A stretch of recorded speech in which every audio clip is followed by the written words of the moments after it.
मैं भले ही तुम्हारा नाम नहीं जानती, लेकिन मैं तुम्हारे बारे में इतना ज़रूर जानती हूँ कि अगर तुम नीट 2024 के लिए एस्पायर कर रहे हो, तो तुम 4 में से किसी एक ही कैटेगरी से बिलॉन्ग करते हो।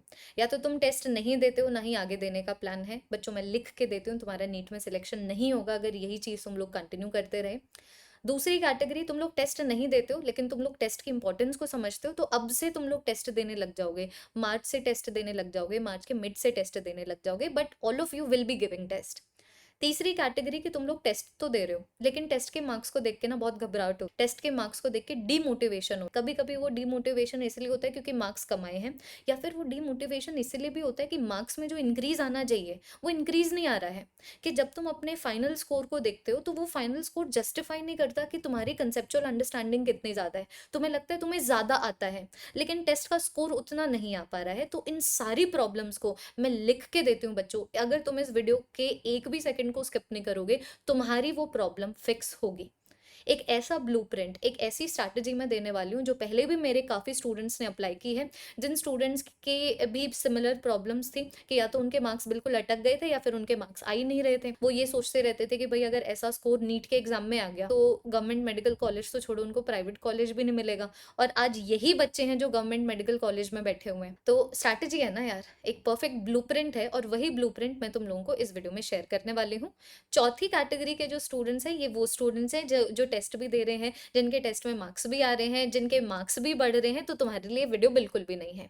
जो सेकंड और थर्ड कैटेगरी के स्टूडेंट है, जो या तो अब आगे से टेस्ट देना शुरू करेंगे, because giving test is, guys, it is very vital. I can not stress enough on the importance of giving test, क्योंकि अभी तक नीट के इतिहास में एक भी बच्चे का नीट नहीं क्लियर हुआ है जिसने टेस्ट ना दिए हो।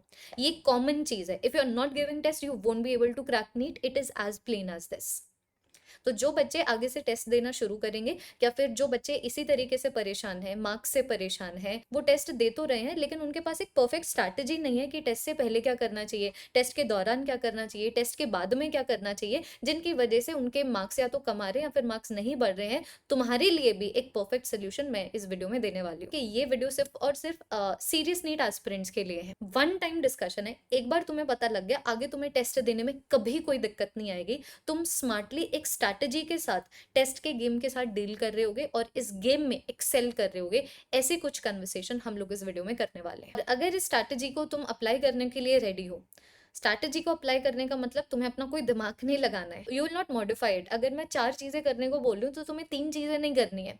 तो अगर तुम मुझे प्रॉमिस करते हो ना, प्रॉमिस कि दी आपने डिटो जैसा बोला है, और जितने भी चीजें बोली हैं हम वो सब करेंगे, और बिल्कुल उसी तरीके से करेंगे। अगर तुम प्रॉमिस करते हो तो एक हैशटैग प्रॉमिस कमेंट सेक्शन में लिख जाओ। और आज तमन्ना चौधरी कैमरा के आगे तुम्हें प्रॉमिस करती है कि नीट 2024 में तुम एक बहुत अच्छा स्कोर लेके आओगे। मैं तुम्हें प्रॉमिस करती हूँ कि तुम्हारे मार्क्स में इंक्रीज आएगा। I promise you this. But I need your promise कि जैसा मैं बोलूँ बिल्कुल तुम वैसा करोगे। जो जो मैं करने को बोलूँ वो सारी चीजें तुम करोगे। My name is Tamanna Chaudhary, I am a physics expert for NEET UG. मैं आप सबका स्वागत करती हूँ नीट अड्डा 247 के इस यूट्यूब चैनल के ऊपर, जहां पर आपकी टीम जीएनटी फिजिक्स, केमिस्ट्री और बायो नीट के लिए पढ़ा रही है। अगर आप इस चैनल के ऊपर नए हैं तो चैनल को सब्सक्राइब कर सकते हो। इस वीडियो को शुरू करने से पहले मैं बताना चाहूंगी कि जितने भी बच्चे बोर्ड्स के लिए एस्पायर कर रहे हो, नीट 2024 के लिए एस्पायर कर रहे हैं, एक 5 घंटे की मैराथन आने वाली है इस यूट्यूब चैनल के ऊपर 29 को 12 बजे, मतलब 12 बजे से लेके शाम के 5 बजे तक की मैराथन चलेगी, जिसके अंदर पूरी की पूरी इलेक्ट्रोस्टैटिक्स और करंट इलेक्ट्रिसिटी को theory as well as questions की हेल्प से हम लोग कंप्लीट करने वाले हैं। मैं अभी ऐसे 3 चैप्टर्स की बात कर रही हूँ जिन 3 चैप्टर्स के ऊपर पिछले 10 सालों में कलेक्टिवली 64 क्वेश्चंस पूछे गए हैं। मतलब अगर मैं इसका एवरेज लगा लूँ ना, तो यहाँ से 6.4 क्वेश्चंस पूछे गए हैं हर साल में।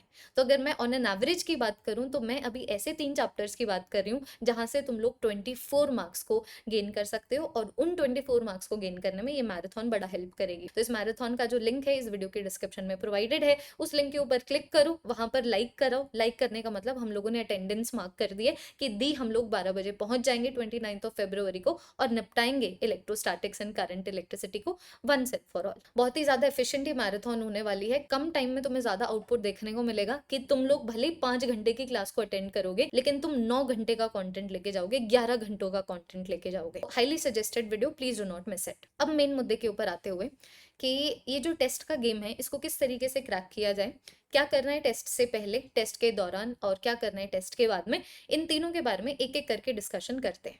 तो सबसे पहले अगर हम लोग डिस्कशन करें कि टेस्ट से पहले क्या करना होता है, तो बच्चों वो पहले कुछ दिन पहले भी हो सकता है और वो पहले कुछ घंटों पहले भी हो सकता है। दोनों का मोटिव अलग-अलग है, इसलिए दोनों की जो स्ट्रैटेजी है वो भी अलग-अलग होनी चाहिए।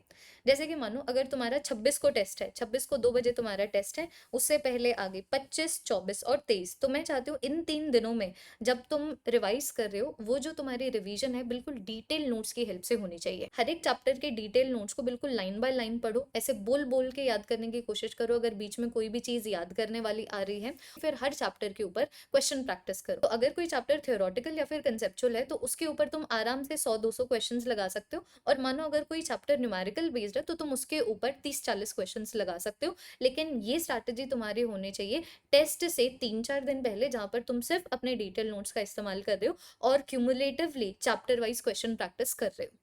अब अगर मैं बात करूं कि टेस्ट से कुछ घंटे पहले क्या करना होता है, तो तुम इस टाइम फ्रेम में सिर्फ और सिर्फ शॉर्ट नोट्स के ऊपर रिलाई करोगे। तुम्हें अपने डिटेल नोट्स का नहीं इस्तेमाल करना है। उन शॉर्ट नोट्स को स्कैन करोगे। शॉर्ट नोट्स का मतलब क्या, कि मेन मेन चीजें लिखी हुई है। तो मानो अगर कोई मेन स्टेटमेंट लिखा हुआ है, तो तुम उस मेन स्टेटमेंट को पढ़ोगे, ना कुछ भी उस कंसेप्ट से एसोसिएटेड या फिर उस टॉपिक से एसोसिएटेड रिकॉल कर सकते हो। अपनी मेमोरी की हेल्प से तुम उसको रिकॉल करोगे, और बीच में जहां पर भी फॉर्मूलाज आए, तुम स्क्रिबल करोगे उन फॉर्मूलाज को। ऐसे काफी स्टूडेंट्स हैं जो काफी टेस्ट में काफी क्वेश्चंस इसीलिए गलत कराते हैं या फिर इसीलिए छोड़ आते हैं, बिकॉज उनको वो फॉर्मूला नहीं याद आ रहा था। And when I talk about the formula, I am talking about the main formulas. जैसे कि अगर मैं ए डायबिटिक प्रोसेस की बात करूं, तो मैं यहाँ पर पीवी गामा के फॉर्मूला की बात कर रही हूँ। जो टीवी के बीच में रिलेशन या फिर जो पीटी के बीच में रिलेशनशिप है, मैं अभी उसके बारे में बात नहीं कर रही हूँ। तो ये जो मेन फॉर्मूलाज हैं, जो तुम्हें याद होने ही होने चाहिए, इनको स्क्रिबल करो। एक ही फॉर्मूला को 5-6 बार लिख डालो। तुम्हारा ऐसा करने में कोई ज्यादा टाइम नहीं जाएगा, लेकिन अगर ये आदत तुम अभी से लगा दोगे ना बच्चों, तो तुम्हें फॉर्मूलाज याद होने लग जाएंगे। जैसे मे भी तुम्हारे कोचिंग इंस्टीट्यूट में या फिर तुम्हारे फ्रेंड सर्कल में एक ऐसा बच्चा होगा जिसको फॉर्मूला सारे के सारे याद हैं। तो तुम्हें लगता होगा कि वो ज्यादा इंटेलिजेंट है, लेकिन ऐसा नहीं है बच्चों। उसकी स्ट्रैटेजीज डिफरेंट होंगी। वो जरूर कुछ ना कुछ करता होगा फॉर्मूलाज को याद करने के लिए। तो तुम्हें भी सेम मोटिव को अचीव करने के लिए कुछ करना पड़ेगा, और ये जो स्क्रिबल गेम है बिफोर गिविंग अ टेस्ट, ये तुम्हारी काफी इस चीज में हेल्प कर देगा।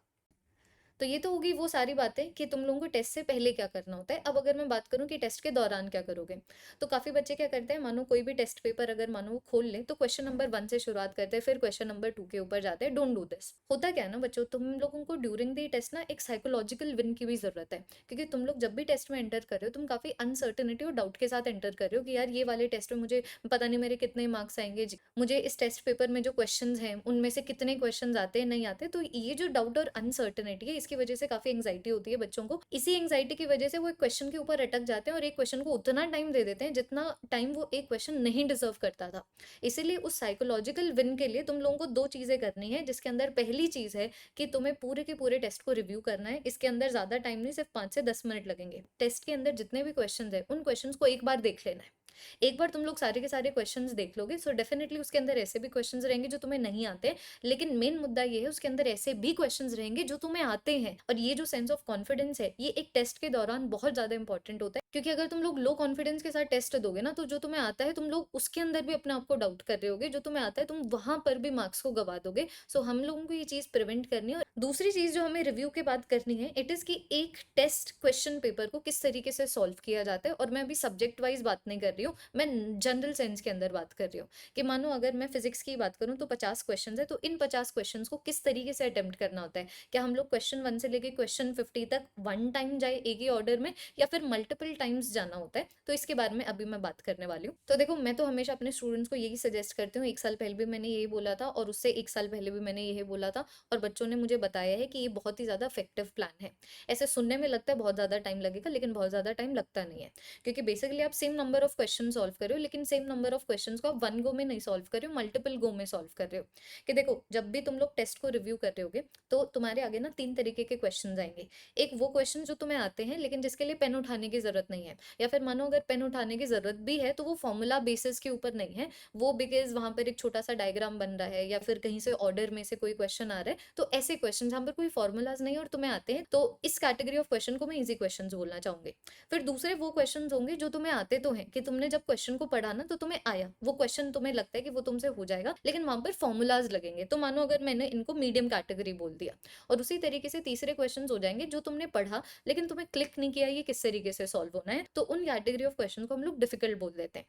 अब काफ़ी बच्चे जो क्वेश्चन प्रैक्टिस नहीं करते हैं, जो टेस्ट नहीं देते हैं, उनको ये कभी नहीं रियलाइज़ होगा कि कैसे जो तुम्हारा नीट का एग्ज़ाम पेपर है, वो ऐसे सेट होता है कि अगर तुम्हें ईज़ी और मीडियम ही आ रहा है ना, तो वहीं से तुम लोग फिज़िक्स में 140 मार्क्स ले जाओगे। तो इस तरीके से जब हम लोग हर क्वेश्चन को कैटेगराइज़ करते हैं ना, तो हम लोगों को एक साइकोलॉजिकल विन मिलती है कि यार यहाँ से तो 140 आ ही रहे हैं ना, तो फिर ना तुम लोग रिलैक्स हो जाओगे। तुम्हारा जो दिमाग जिसके अंदर 10,000 थॉट्स आ रहे हैं, वो 10,000 थॉट्स आने बंद हो जाएँगे और तुम एक क्वेश्चन को जब पढ़ रहे होगे, तो उस एक क्वेश्चन के ऊपर फोकस करके तुम लोग उसको सॉल्व कर पाओगे। तो ये साइकोलॉजिकल विन होना बहुत ज़्यादा इंपॉर्टेंट है। तो तुम 3 रोज़ में क्वेश्चन पेपर को सॉल्व करोगे। सबसे पहले तुम ईज़ी कैटेगरी के क्वेश्चंस को सॉल्व करोगे, फिर तुम मीडियम कैटेगरी के क्वेश्चंस को सॉल्व करोगे और एक बार जब ये दोनों सॉल्व कर चुके होगे, you would have solved enough. Obvious सी बात है, अगर तुमने पढ़ाई की है तो ही तुम लोगों से ये ईज़ी और मीडियम कैटेगरी के क्वेश्चंस भी होंगे। बट व्हाटसोएवर तुम इस मेथड से जो नंबर ऑफ क्वेश्चन सॉल्व कर पाओगे ना, it is going to be greater. मैं ये चीज़ लिख के दे सकती हूँ, क्योंकि जो एंग्जायटी की वजह से या फिर जो लो सेल्फ कॉन्फिडेंस की वजह से जो बच्चों को दिक्कत आती है या फिर जो क्वेश्चंस उनसे छूट जाते हैं या फिर गलत हो जाते हैं,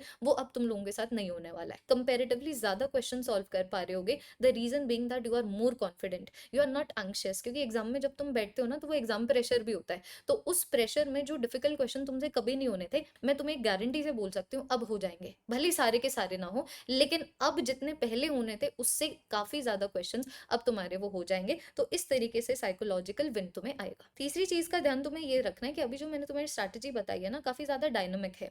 रिजिड स्ट्रैटेजी नहीं है कि मानो अगर मैंने जो तुम्हें स्ट्रैटेजी बताई है, ऐसा नहीं है कि अगर ये फिजिक्स में लग रही है मतलब बायो में भी तुम्हें लगानी ही लगानी है। अगर मैं बात करूं बायोलॉजी की या इनऑर्गेनिक केमिस्ट्री की या फिर ऑर्गेनिक केमिस्ट्री की, तो उसके अंदर में भी तुम्हें 3 कैटेगराइजेशन की जरूरत नहीं है। तुम सिर्फ 2 कैटेगरी सिस्टम के ऊपर काम कर सकते हो कि पहले वो क्वेश्चन जो बिल्कुल पढ़ते ही पता लग रहे हैं, और फिर दूसरे वो क्वेश्चन जो थोड़ा सा कंफ्यूजिंग लग रहे हैं, तुम्हें नहीं पता लग रहा सही आंसर कौन सा है या फिर तुम्हें कोई कंसेप्ट नहीं याद आ रहा। तो जो न्यूमेरिकल बेस्ड है उसके अंदर 3 कैटेगरी सिस्टम रखो, जो न्यूमेरिकल बेस्ड सब्जेक्ट नहीं है उसके अंदर तुम 2 कैटेगरी सिस्टम रख सकते हो। तो बिल्कुल डायनामिक अप्रोच रखना है, तुम्हें रिजिड नहीं रहना है स्ट्रैटेजीज के विद रिस्पेक्ट टू। अब अगर मैं बात करूं कि टेस्ट के बाद क्या करना होता है, कि तुम लोगों ने टेस्ट के लिए अच्छे से प्रिपेयर किया, तुमने टेस्ट भी दे दिया, तो अब जो तुम्हारा परीक्षा का परिणाम आया है वो सिर्फ और सिर्फ एक स्कोर नहीं होता। सिर्फ स्कोर को देख के साइड में नहीं होना होता। तुम्हें काफ़ी चीज़ें करनी है। तुम्हें ये देखना है कि भाई तुम्हारी गलतियाँ क्यों हुई थी। तुम्हें फिर बाद में ये कैटेगराइज करना है कि ज़्यादातर जो गलतियाँ हैं किन टॉपिक्स में से हो रही है, और फिर बाद में तुम्हें उस टेस्ट को रीअटेम्प्ट भी करना है। और इन तीनों चीज़ों के बारे में अभी मैं बात करने वाली हूँ। ये तीनों की तीनों चीज़ें तुम लोग Parth all India test series की हेल्प से कर सकते हो। एक ऐसी टेस्ट सीरीज जो लेटेस्ट सिलेबस के ऊपर बेस्ड है, जिसके अंदर हर टेस्ट के बाद जो तुम्हारी एक्सपर्ट फैकल्टी है वो वीडियो सोल्यूशंस तुम्हें प्रोवाइड करती है, और तुम लोगों को एक एआई जनरेटेड रिपोर्ट कार्ड मिलता है जिसको देख के तुम्हें पता लग जाएगा कि तुम्हारे वीक स्पॉट्स वगैरह क्या है। तो कोई भी बच्चा अगर इस Parth all India test series को खरीदना चाहता है, तो इसका जो बाय लिंक है वीडियो के डिस्क्रिप्शन में अवेलेबल है। चाहे तुम्हारे पास कोई और टेस्ट सीरीज हो ना हो, ऐसी टेस्ट सीरीज और कहीं पे भी नहीं है, तो तुम इस टेस्ट सीरीज में पार्टिसिपेट कर सकते हो। हाईली रिकमेंडेड टेस्ट सीरीज है। अगर तुम लोग ये वाला कोड लगाओगे तो तुम्हें मैक्सिमम डिस्काउंट मिल जाएगा। टॉपिक के ऊपर आते हुए, तो मानो तुम लोगों ने टेस्ट दे दिया। अब ऑब्वियस सी बात है, टेस्ट में कुछ ऐसे क्वेश्चंस होंगे जो तुमसे नहीं हुए होंगे। जो तुमसे टेस्ट में क्वेश्चंस हो गए हैं, वेल एंड गुड, लेकिन उनके ऊपर डिस्कशन करने से तुम्हारे टेस्ट में इंक्रीज नहीं नजर आएगा मार्क्स का। वो मार्क्स में इंक्रीज तभी नजर आएगा जब सबसे पहले तुम्हें बताओ कि भाई दिक्कत क्यों हो रही है और दिक्कत क्या हो रही है। तो सबसे पहले तो तुम्हें यही देखना होता है कि जो जो क्वेश्चंस तुम्हारे गलत गए हैं वो किस रीजन से गलत गए हैं। क्या तुम्हारी कोई सिली मिस्टेक थी, या फिर क्या तुम कोई फॉर्मूला भूल गए थे, या फिर क्या तुम्हारा कंसेप्ट क्लियर नहीं था। क्योंकि मानो अगर तुम्हारा कंसेप्ट नहीं क्लियर है, तो ऑब्वियस सी बात है, फिर तुम क्या करोगे, उस पर्टिकुलर कंसेप्ट के लिए दोबारा से अपने डिटेल नोट्स में जाओगे और फिर देखोगे कि उस क्वेश्चन को किस तरीके से सॉल्व करना था।